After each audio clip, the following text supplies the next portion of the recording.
You might think that the happiest place on earth is the place of this logo, which describes the image that the Walt Disney Company likes to promote through its parks. The mental image that this logo conjures also applies to the brand in general, but the face of the logo and the company behind it may not embody this idea as much as what Disney would like to know is where did the inspiration for this universally recognized character come from? And how did their association with the happiest place on earth help bury some of the undesirable aspects of the company it represents? The question we are asking today is there a dark side to the character of Mickey Mouse?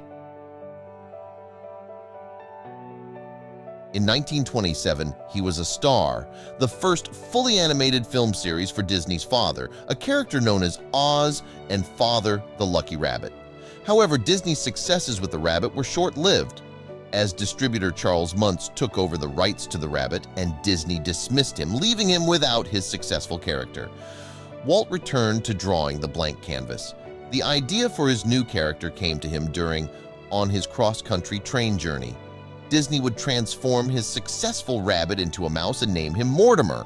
However, his wife Lillian urged him to name him Mickey instead, and thus Mickey Mouse was born.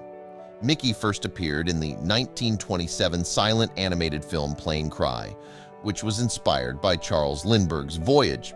Historical across the Atlantic, however, this film and other silent films did not receive distribution.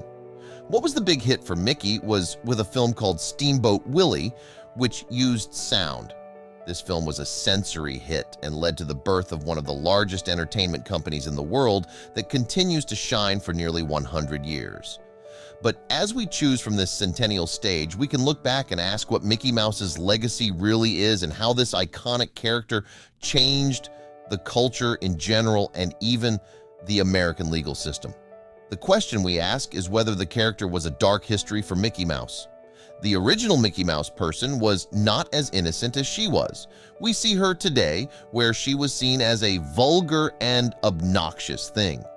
What is interesting is that despite Disney's continuing attempts to stretch copyright laws, many of its most beloved films are fictionalized from works that are in the public domain, such as The Little Witch, Cinderella, The Jungle Book, and The Brothers Quasimodo.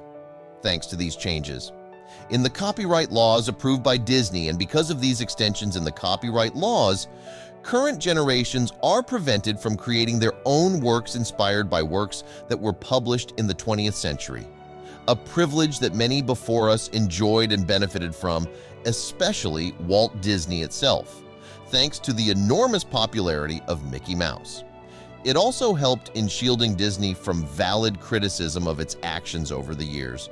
From bereavements to animal abuse to the overt racism and class power of Mickey Mouse, allows Disney to maintain the image supported by its famous theme park logo as the happiest place on earth. These cases are an example of how large brands can control their public image and try to protect their reputation regardless of the mistakes or criticism they may face.